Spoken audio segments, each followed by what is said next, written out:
Radio Pirate. Ah, mes chers auditeurs. Radio Pirate.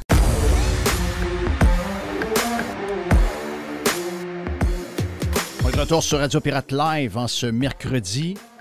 Le chum Joe Hamel qui précède le vestiaire, mais il dit, Griff, j'aimerais ça être dans le vestiaire, puis j'ai quelques affaires à dire sur le hockey. Il m'a dit de quoi t'as vraiment. On a parlé vite la semaine passée, mais je te regarde quand on jase entre nous autres, puis il m'a dit t'es craqué pas à peu près sur ce qui se passe avec le Canadien, puis toute la Ligue en général. Ben écoute, c'est vraiment intéressant. Puis on a eu une game incroyable.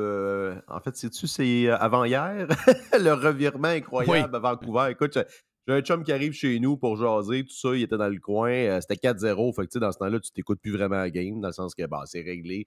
Maintenant, on se tourne 4-1, 4-2, 4-3. Et là, whoop, 4-4. Là, on s'est remis à réécouter la game. Et quelle game incroyable. Puis une belle game hier aussi. Au moins, on a un spectacle. T'sais. On a un spectacle, je pense, qui est vraiment intéressant avec le Canadien. On sent qu'il y a du spirit dans l'équipe. Mais je te dirais, il y a une équipe qui m'impressionne. Puis, j'ai jamais été fan de cette équipe-là. Puis, c'était un peu ma surprise de 2022, fin 2022. Écoute, j'ai un mini crush sur les Sabres de Buffalo, Jeff. Ça, c'est grave. Oui. Oui. Écoute, super très bien. Moi, j'ai toujours aimé Jeff Skinner. Là. J'ai toujours trouvé que c'était un bon joueur. Là, j'aime beaucoup aussi. Écoute, Tage Thompson, joueur incroyable. Machine. Mais ça. Hey, t'as-tu vu le 16 de ce gars-là, puis la shot? Ouais, il y a comme une face. On dirait qu'il est comme un genre. On dirait que c'est comme un genre de super-héros. Tu sais, une face c'est quasiment caricatural. Là. Bref, super joueur. Mais un autre que j'aime beaucoup chez les Sabres, Dylan Cousin, un sniper qui sort. Écoute, le gars sort de Whitehorse, Yukon. Tu sais, c'est un Canadien super bon. Je pense qu'il est sur le deuxième trio. Fait que 2 super bons trios là, chez les Sabres. Veux-tu une stats incroyable? Les Sabres sont. Avant-hier, ils étaient premiers dans l'Est pour les buts comptés, mais je pense qu'ils sont comme 13e dans l'Est dans le classement. Ça te donne une idée à quel point c'est une équipe qui est forte au niveau offensif, mais qui se font ramasser. Je pense qu'ils ont autant de buts comptés against que force, mais en fait plus, en fait. Là. Donc, c'est là que tu vois qu'il faut que tu joues vraiment dans les deux sens de la patinoire, puis tu as beau compter, si ça ne marche pas de l'autre sens, ben, tu te ramasses dans le fond du classement pareil. Là. Mais ça, moi, je l'avais vu dans les premiers matchs, les 2 premières games du Canadien contre Buffalo. J'ai dit, OK, wow. Là, finalement, ce que Buffalo voulait implanter, on avait comme l'impression qu'il avait fait une vente de feu, puis qu'il repartait à 0. Mais là, quand je les ai vus jouer tôt dans la saison contre le Canadien, j'ai dit, OK, il y a quelque chose là pour vrai. Là. Donc, pas surprenant de voir que l'offensive est à fond. Le Canadien est un peu le même en passant, là, quand je regarde les même genre de. Sauf qu'on a une meilleure défensive. Là. Le monde est genre, la défensive, non, on a quand même une bonne défensive. Regarde Goulet.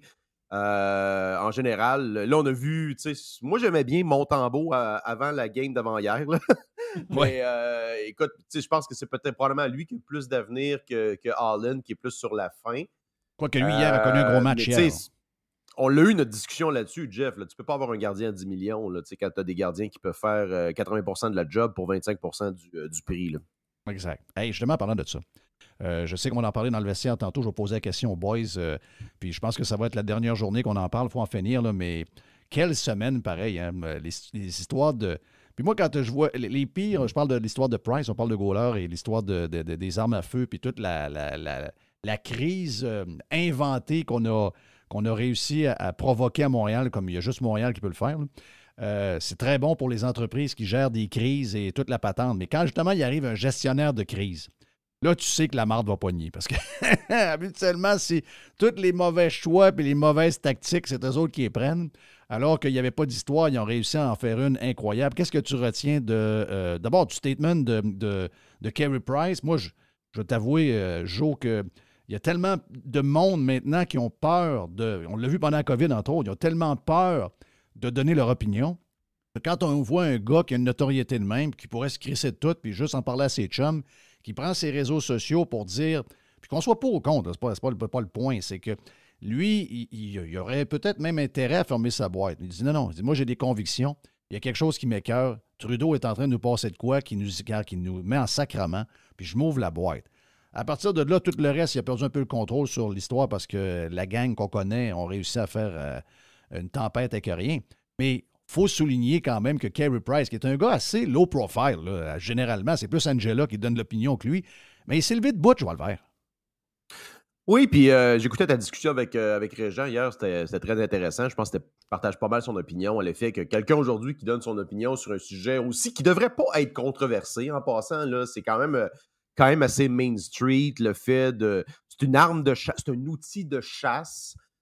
Puis ce qui est drôle, le plus drôle dans l'histoire, dans ce faux scandale-là, c'est que Carey Price, c'est un autochtone. Puis quand tu vas au Centre Bell, à mon avis, ça c'est un scandale, là. Quand tu vas au Centre Bell, il y a une déclaration au début des matchs qui dit qu'on est sur des territoires non cédés appartenant aux Mohawks, ce qui est totalement faux d'une perspective historique en passant. Là, Montréal n'a jamais été un territoire Mohawk. Et là, tu as là une distorsion incroyable où faut laisser la place aux Autochtones, etc. Bon, fine, OK, on comprend cet aspect-là. Mais là, à partir du moment où tu as un Autochtone qui est le gardien vedette de l'équipe, qui parle pour défendre une pratique traditionnelle de chasse autochtone. T'as les médias montréalais qui tombent dessus. Puis là, je sais pas si tu as vu les tweets de Paul Journet qui traitait pratiquement Carey Price de mais tu connais quoi dans ce dossier-là si tu connais même pas Polytechnique. Mais tu sais, j'écoutais justement ta discussion hier. Probablement que le gars savait, parce que, à un moment donné, ça fait 10 ans que tu restes à Montréal, tu sais qu'il y a quelque chose, mais tu sais, à partir de quand faut se dédouaner quoi, un mois avant, un mois après, comme disait les gens hier, pendant 100 ans, c'est quoi cette affaire-là? Je veux dire, c'est quoi le lien entre un malade mental qui a fait une tuerie et la pratique de la chasse totalement légale? Et moi, je t'ajoute même une partie là-dessus, parce que c'est pas juste une question de chasse. Tu sais, la guerre, c'est aussi contre tous les tireurs sportifs. Moi, j'inviterais justement ces faiseux-là. Tantôt, tu parlais de anciennement le journal réputé La Presse, qui est maintenant hashtag le blog étudiant. J'inviterais ces gens-là à aller dans un club de tir. Aller voir comment ça se passe dans un club de tir. Moi, je suis allé à plusieurs reprises. J'ai des amis qui sont là-dedans. J'ai été à Montréal, j'ai été aux États-Unis aussi à plusieurs reprises, mais à Montréal, c'est encore plus. C'est dans un environnement encore plus restrictif, dans le sens qu'il n'y a pas de culture des armes là, ici au Canada, contrairement aux États-Unis où tu as des gens qui open carry des guns, là, tu t'en vois constamment. Donc, je suis allé dans un club de tir ici à Montréal et honnêtement, moi, ce que je retiens de ces endroits-là, c'est probablement les endroits les plus sécuritaires. En fait, c'est une obsession, la sécurité. C'est quasiment malaisant, en fait. Puis, je veux dire, quand tu n'es pas un habitué comme moi, tu manipules les armes, tout ça. Puis là, à un moment donné, tu laisses ton doigt sur la gâchette. Là, là, il te pointe en disant non, tu ne laisses pas ton doigt là. Donc, pour te dire qu'il y a une obsession, en fait, ça fait partie de la culture sportive du tir. Il y a une obsession avec la sécurité qui contraste totalement avec l'image qu'on donne de ces gens-là. Puis, tu sais, honnêtement, c'est une pratique sportive. Il y a des compétitions de ça, de tir, de parcours. Ces gens-là sont pointés constamment du doigt, alors que, tu sais, tu as plus de morts. Je comprends qu'il y a des morts au niveau des gangs de rue, etc., mais c'est toujours ou presque avec des armes qui sont illégales, tu sais. Les armes légales vendues à travers les clubs de tir, les armes de chasse, n'ont aucun espèce de rapport avec ce qui se passe dans les rues de Montréal. Ça n'a aucun espèce de rapport avec la tuerie. L'amalgame qui a été fait avec Carey Price, c'est littéralement de la diffamation, Jeff. C'est carrément de la diffamation. Puis l'autre affaire aussi, ça montre un peu notre petitesse dans un genre que on pense que les joueurs de hockey qui viennent. Là, d'abord, premièrement, là, on s'entend que la gang du plateau, les leaders montréalais qui sont toujours en train de décider l'agenda social ou politique qu'on jase, ils ont tout de suite arrivé à la conclusion que finalement, Carey Price est un idiot. Donc ça a été la première affaire. Mais après ça, on voit dans le fond de ça que, et ça fait très village, c'est la minute que quelqu'un vient ici, on voudrait qu'il devienne nous. Tu sais, je veux dire, les Québécois qui s'en vont jouer pour les Stars de Dallas, ils vont peut-être connaître l'histoire de JFK, c'est sûr, là, mais il y a un paquet de patentes qui est arrivé à Dallas qu'ils n'auront pas le temps, même s'ils sont là pendant 10 ans, de tout saisir l'histoire et tout ce qui est arrivé. Y a pas, quand tu arrives dans une place pour jouer ton sport, tu n'as pas un genre de cours comme il y a à l'Université Laval pour les Africains, que là, maintenant, vous allez devoir apprendre comment ça se passe au Québec, puis c'est quoi la manière, puis ils sont obligés de le suivre. Les joueurs de hockey n'ont pas ce genre de patentes-là. Ils arrivent, ils s'installent, ils continuent à lire sur Internet son journal probablement local, ils écoutent Fox News ou CNN, ils écoutent des patentes sur Netflix, ils lisent des affaires sur Twitter, ils checkent des patentes sur Facebook, mais sacrément, ils n'écoutent pas CJD, ils ne lisent pas la Gazette, Il n'est pas en train d'écouter CBC Radio-Canada ou Radio-Canada. Il n'écoute pas non plus CTV News. C'est quoi cette affaire-là de penser que les gens arrivent et vont se mettre à écouter du Marimé parce qu'ils jouent pour le Canadien? Non, écoute, c'est complètement ridicule. Je pense que ces gens-là, Ouais. overall, je pense qu'ils sont conscients des grands dossiers. Puis en passant, si vous voulez, ça va être drôle, ça. Je veux dire, je réserve mon popcorn. Le joueur vedette actuellement des Canadiens, c'est lequel? C'est pas mal Caulfield. Caulfield, lui, il vient de où, Jeff? Il vient du Wisconsin. Bon. Penses-tu que ce gars-là, c'est un démocrate? Zéro. Il écoute du country, puis d'après moi, c'est un bon républicain. Puis c'est ça qui les a fait chier sur Kerry. Kerry, là, ce qu'il n'a pas dit, mais qu'on a vu, c'est qu'il va voter. Il est comme nous autres. Il va voter conservateur à la prochaine élection. Puis C'est probablement qu'à sa maison, quand il ouvre un poste de nouvelles, c'est Fox News qui joue. C'est ça qui les a fait chier. La réalité, c'est que tu l'as dit un peu hier avec Régent, c'est que cette supposée agenda, ce narratif-là qui est propagé par les quelques journaux en faillite, c'est totalement déconnecté avec, je pense, l'opinion générale de la population. Et je te dis pas que oui, effectivement, il y a comme la moitié de la population, peut-être même plus dans la région de Montréal, mais tu as quand même une grande partie de la population au Québec et au Canada, même au Canada anglais, qui est pas mal d'accord avec la position de Kerry Price, dans le sens que la chasse, ça fait partie de la tradition, pas juste autochtone, là, c'est une tradition, regarde, tu le sais, dans des régions comme, tu as fait de la radio en Abitibi, tu as fait de la radio au Saguenay, en octobre, novembre, il y a des villes je veux dire, il y a des compagnies qui ont des problèmes parce qu'il manque de personnel, le monde va en chasse. Je veux dire, à quel point ça fait partie de la vie des gens, c'est pas banal, ça, là. Je veux dire, ça fait partie de la tradition canadienne et qu'on s'attaque. Et on s'attaque là-dessus, pourquoi? Parce que c'est pas réellement une menace. Puis ça, tu sais quoi? Ils savent. Ils savent pertinemment que le problème, c'est pas les chasseurs, mais pour maintenir le narratif, pour maintenir le soi-disant combat, ils n'ont pas le choix maintenant d'aller dans la marge, puis d'empiéter. C'est la même affaire, par exemple, avec le combat, entre guillemets, des trans et compagnie. On sait très bien maintenant que, regarde, même le Parti conservateur du Canada accepte ouvertement le mariage gay. Donc, les grands combats historiques contre les minorités sont entre guillemets, gagnés, dans le sens qu'il est-ce qu'il y a encore de la discrimination par certaines personnes? Oui, c'est pas ça le point. Mais pour que c'est justement ces progressistes-là, pour maintenir l'illusion qu'ils défendent la veuve et l'orphelin, alors que c'est totalement le contraire, ce sont vraiment l'ennemi du peuple, ils doivent se braquer sur des soi-disant problèmes comme ça, et ça affecte maintenant des gens, entre guillemets, qui sont d'honnêtes citoyens, qui n'ont jamais demandé ça. Là, fait que c'est ça. Mais moi, je pense qu'ils savent. Ça, ils savent pertinemment que le problème, c'est pas les chasseurs, mais que pour maintenir... Et c'est très aligné aussi avec la politique américaine. Voilà. Tu sais, c'est pas un problème, les armes au Canada. Là. En grande partie, c'est pas un problème. La question autochtone au Canada, ils veulent faire un lien avec l'esclavagisme, l'histoire, le passé esclavagisme aux États-Unis. Il n'y a jamais eu d'esclaves au Canada en grande partie. Les seuls qui avaient des esclaves, ou presque, c'était les Autochtones. Donc, ils veulent constamment faire un amalgame entre le passé, les méchants blancs colonisateurs britanniques et les Américains. Alors que, on a une histoire qui est totalement différente au Canada. Là. Moi, je pense que c'est ça l'enjeu. Ils veulent constamment montrer qu'ils sont les pourfendeurs, justement, de ces méchants hommes blancs toxiques. Puis d'ailleurs, c'est un peu ça, l'amalgame qu'ils veulent faire entre le hockey, les armes. Tu comprends où ils veulent aller avec ça. C'est la droite, c'est le sport, c'est les mâles toxiques, etc. Ils veulent tout faire un amalgame avec tout ça et pointer un ennemi. Là. C'est constamment ça que la gauche tente de faire. Oh oui, moi, je suis d'accord avec ça, qu'il essaie de mélanger cette patente-là d'armes reliées à la chasse chez nous, et à l'histoire de la culture des guns américains. C'est ceux qui sont contre, c'est souvent des gens... Puis quand on dit région de Montréal, là, ça inclut pas les banlieues, ça inclut pas Belleuil, je me demande même si à Longueuil, c'est pareil comme au centre-ville, mais je pense que non.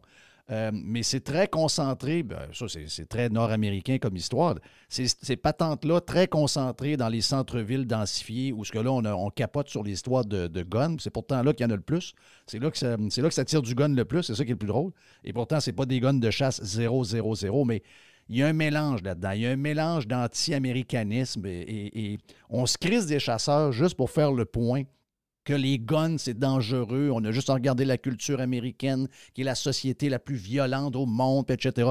Donc, il y a beaucoup, beaucoup ça. By the way, on n'a peut-être pas eu d'esclaves, mais je peux te dire que moi, officiellement, depuis 20-25 ans, je suis un des meilleurs esclaves, puis tu l'es aussi, puis beaucoup de monde le sont. On est maintenant esclaves du régime fiscal québécois et de la machine, pas à peu près, parce qu'on travaille la moitié de notre journée juste pour les payer, ces sacrements-là. Mais ça, c'est un autre sujet.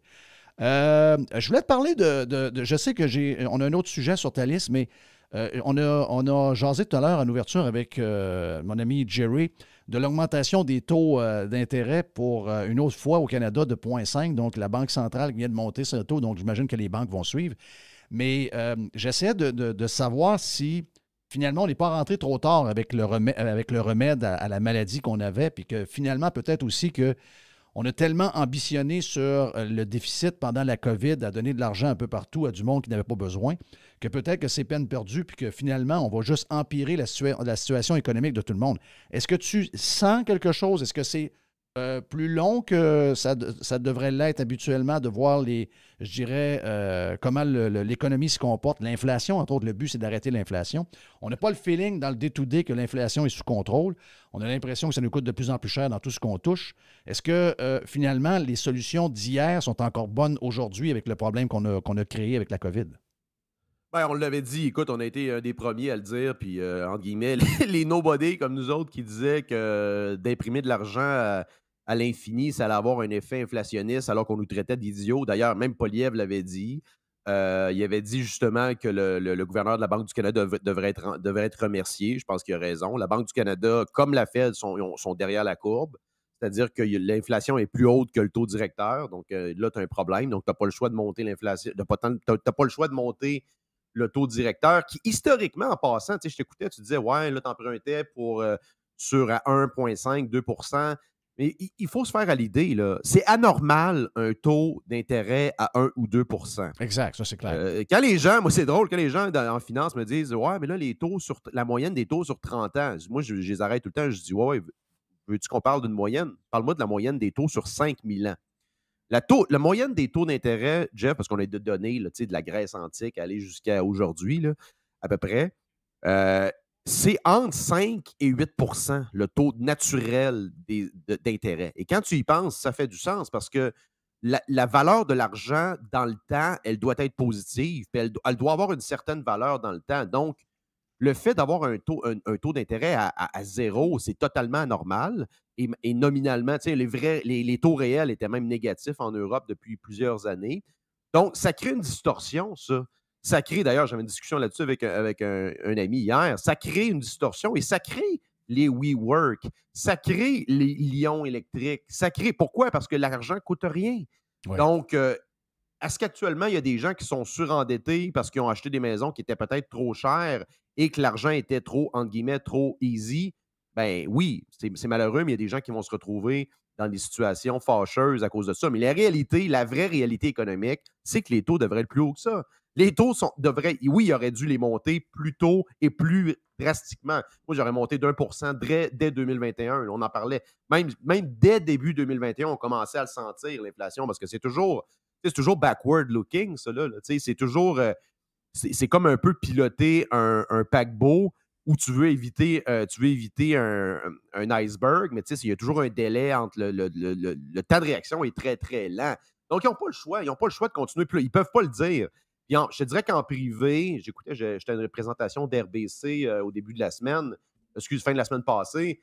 Puis en privé, les économistes le disent que les banques centrales, les gouverneurs des banques centrales ont perdu la crédibilité. Là. Ils ne veulent pas le dire en public parce que comme une genre d'omerta, que c'est un peu comme Dieu le Père, là, les banques centrales. Là. Mais en privé, ils le disent, qu'ils ont perdu la crédibilité. Donc, en privé, ils ont le discours de Pierre Poilievre. Oui.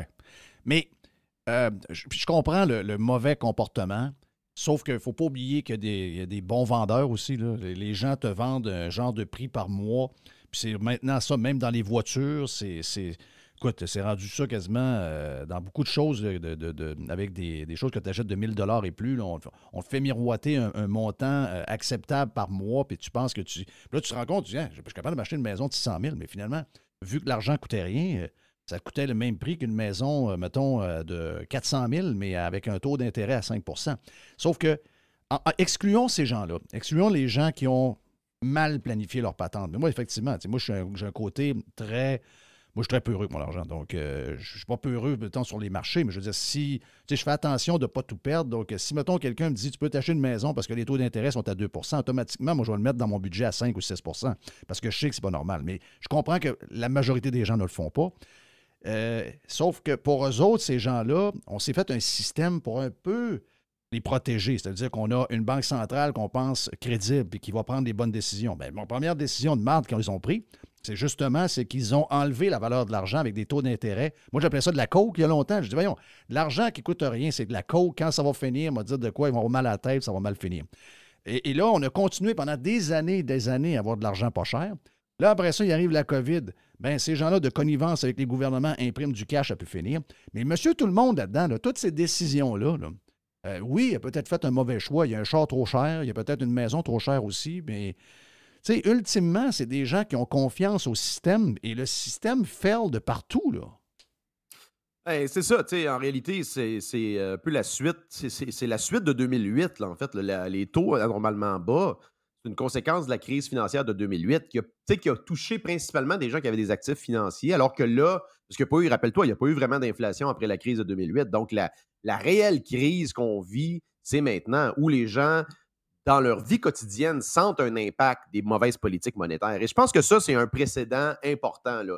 À l'heure actuelle, tu penses à n'importe qui, tu parles à n'importe qui sur un chantier de construction ou dans une conférence financière, dans la discussion, il va se glisser le fait qu'il y a eu trop d'argent qui a été imprimé et ça a causé l'inflation. Ça, cette conversation-là, Jeff, ça n'existait pas avant. C'était les gold bugs, les libertariens, puis les freaks là, de Bitcoin qui parlaient de ça. Là.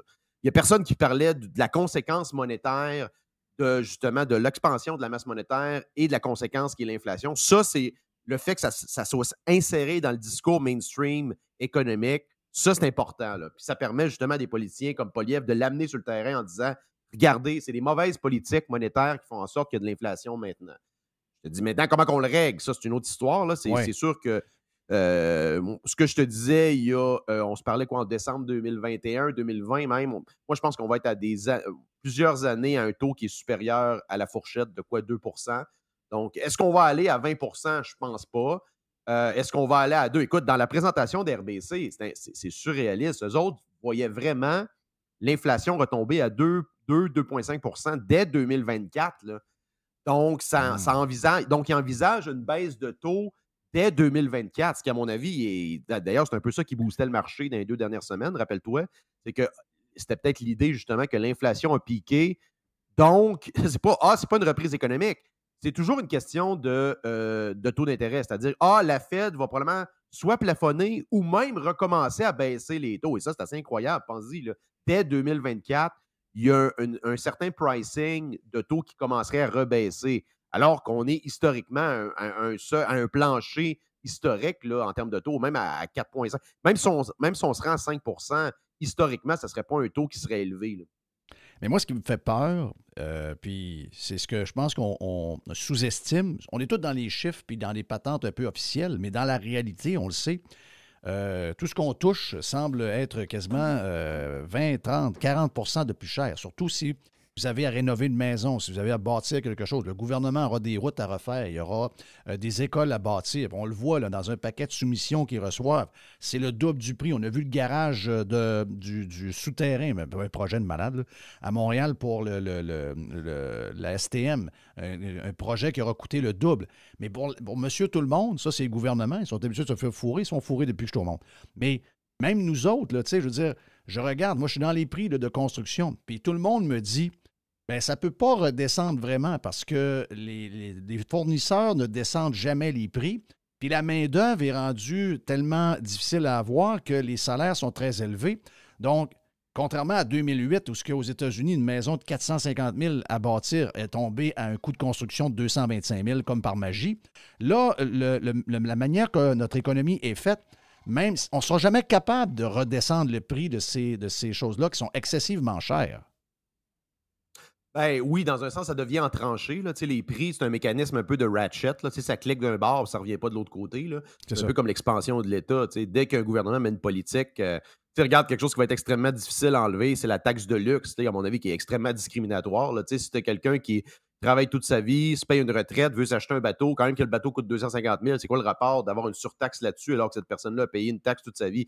Il y a des mécanismes comme ça qui sont, encore une fois, très vertueux. Ah ouais, mais les gens qui se payent des bateaux, OK, fine, là, mais tu comprends que ces mécanismes-là sont très, très difficiles à enlever. C'est un peu la même mécanique au niveau des prix. Par contre, où il y a une marge de manœuvre, et je pense que ça doit devenir la ligne directrice des mouvements conservateurs et de droite, c'est de faire en sorte d'avoir des allègements fiscaux et réglementaires. La raison pourquoi aussi les maisons sont chères, c'est que tu as un supply qui est limité. Tu as une affluence de nouvelles maisons qui est encore en deçà de la demande, malgré justement, outre le taux d'intérêt, tu as un aspect, tu as énormément de restrictions au niveau réglementaire. Puis là, tu as l'espèce de folie de la densification qui vient s'ajouter à ça, alors qu'avant, tu n'avais pas vraiment ça. Les banlieues en ont profité. Vous parliez de la rive sud de Québec.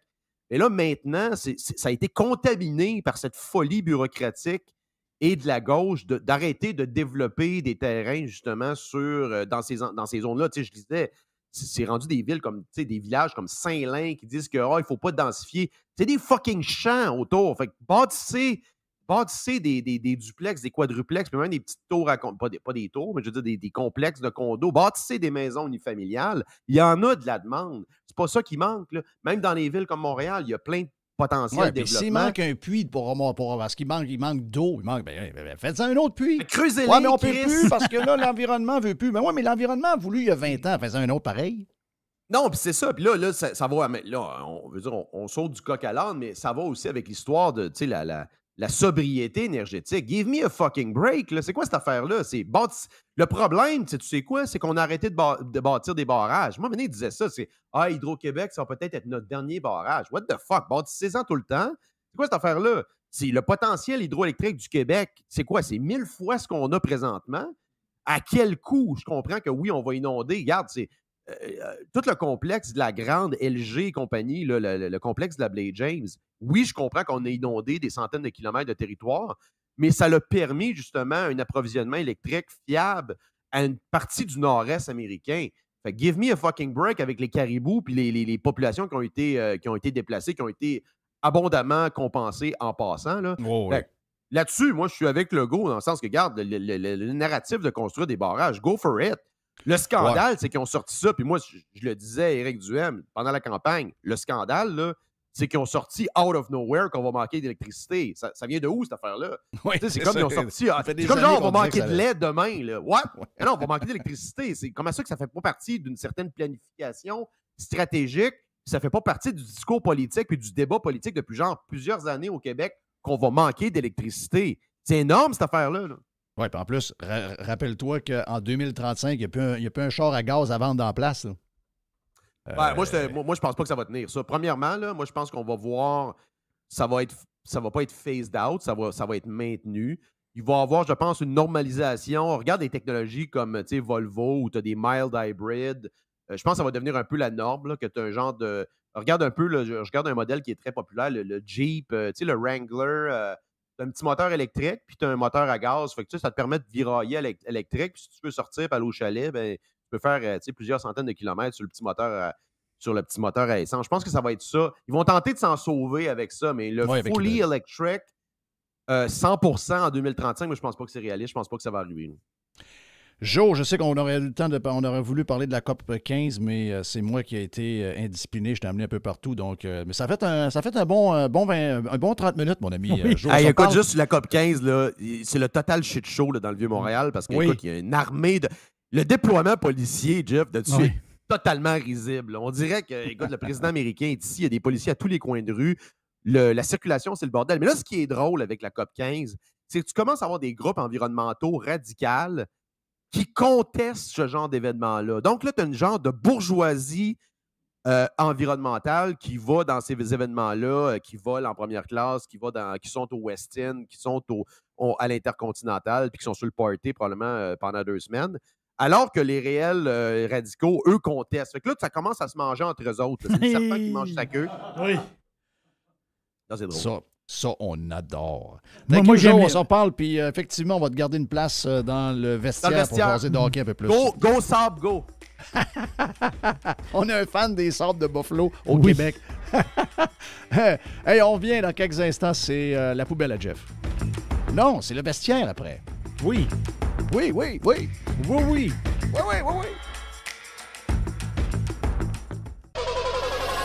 100% Jeff Fillion.